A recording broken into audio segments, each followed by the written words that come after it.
Good morning, good afternoon, yes prep, buenos dias, buenas tardes, yes prep. This is Mrs. Macias coming to you again for our second week of advisory around Hispanic Heritage Month. And today we are talking about colorism in the Latinx or the Hispanic communities. So get ready for another fun discussion with your advisory teacher and your advisory group.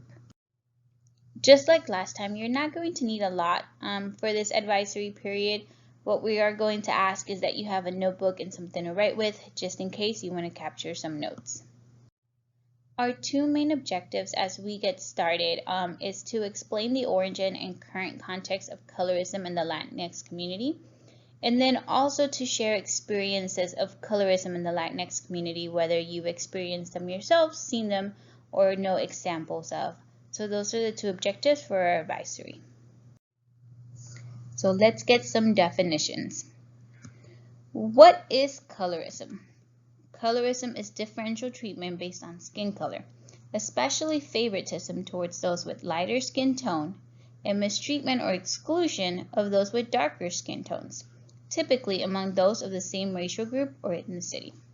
So in the Latinx or Hispanic community, is basically saying that anybody who has a lighter shade of skin tone will get a favorite treatment as opposed to somebody who has a darker skin tone. And does this only happen in the Latinx or Hispanic community? The short answer is no. Colorism is not limited to just one community or group of people.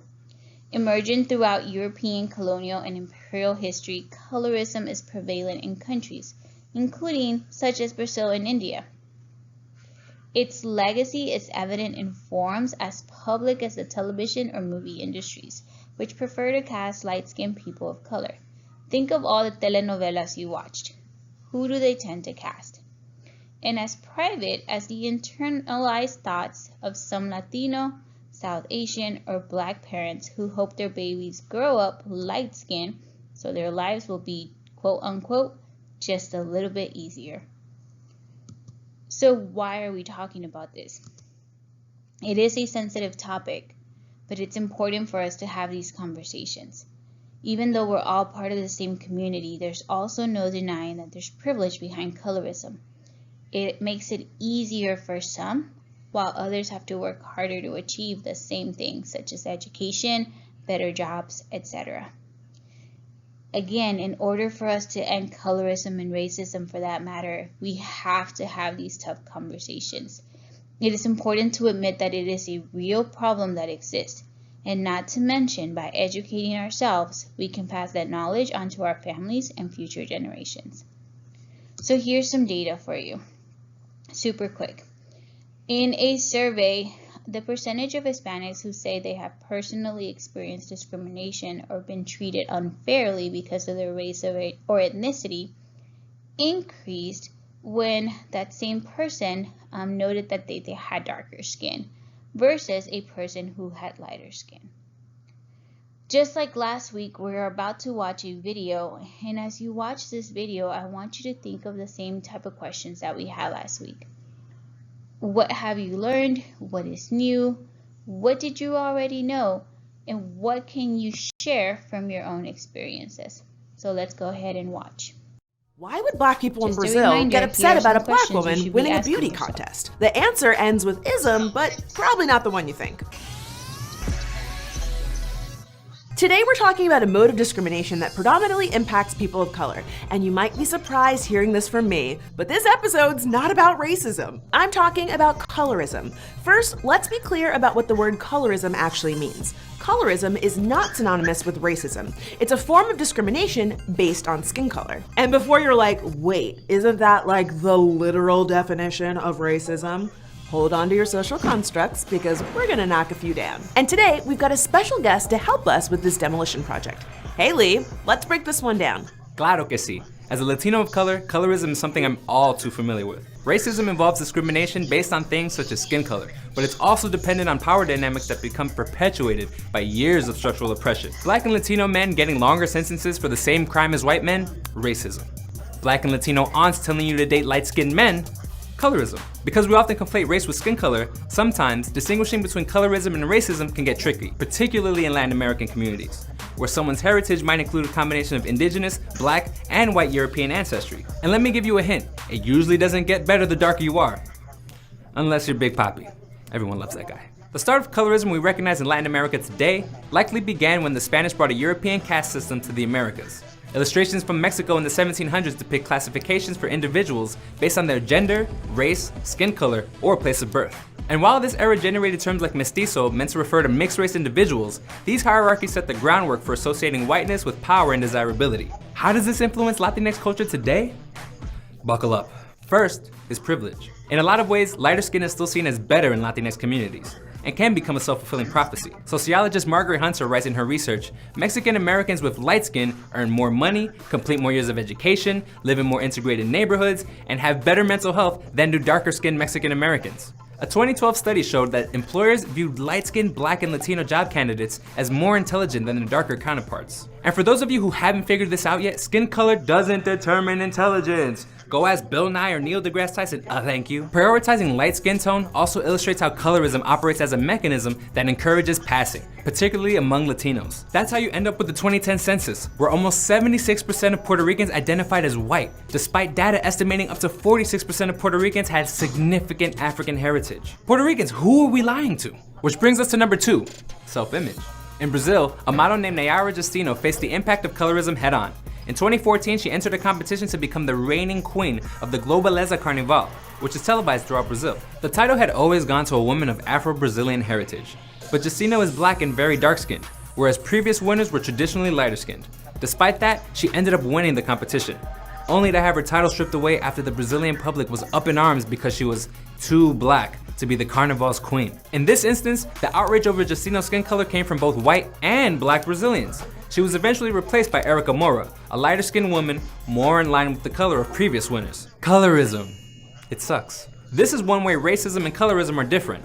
Systems of oppression favor white people, meaning Black people can't technically be racist towards other Black people. But clearly in this case, they can and do perpetuate colorism in their own communities. The discrimination is coming from inside of the house.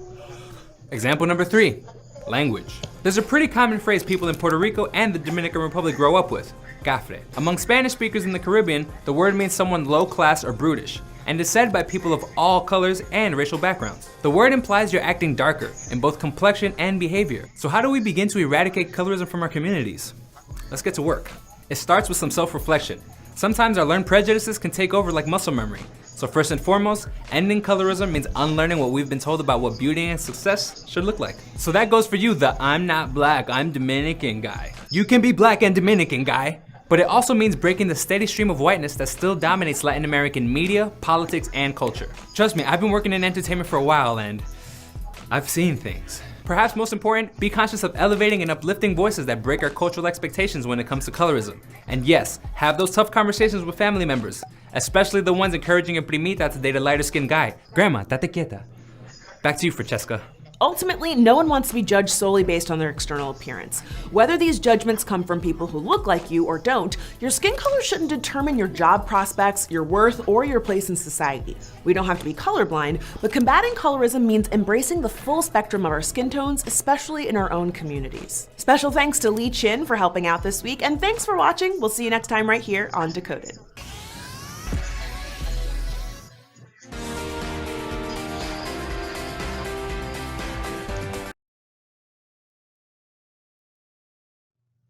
So as we begin our discussion, I just want to sum it up this way. There are 2 ways to help get rid of colorism in the Latinx community, on top of having tough conversations like the one we are about to have today. Education and integration are the way.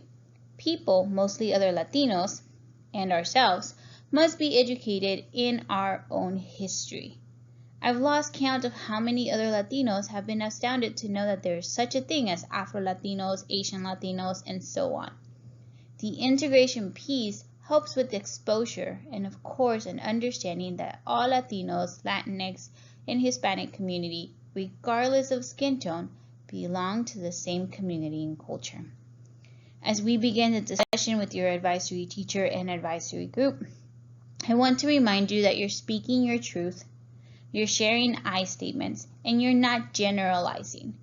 And as you are sharing, you can share any answer to any of these questions or any experiences that you've had yourself.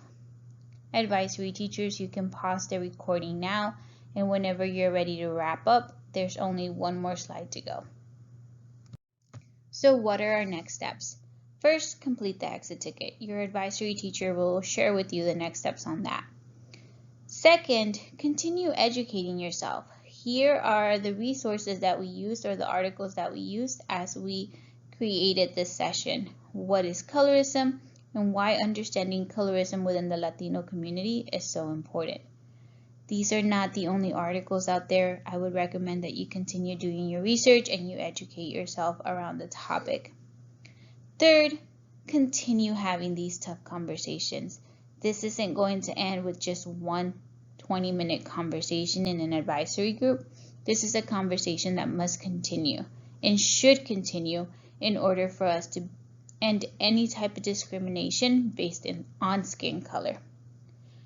I do hope that you enjoy the rest of the week, and if you have any questions, let your advisory teacher know. Have a good one.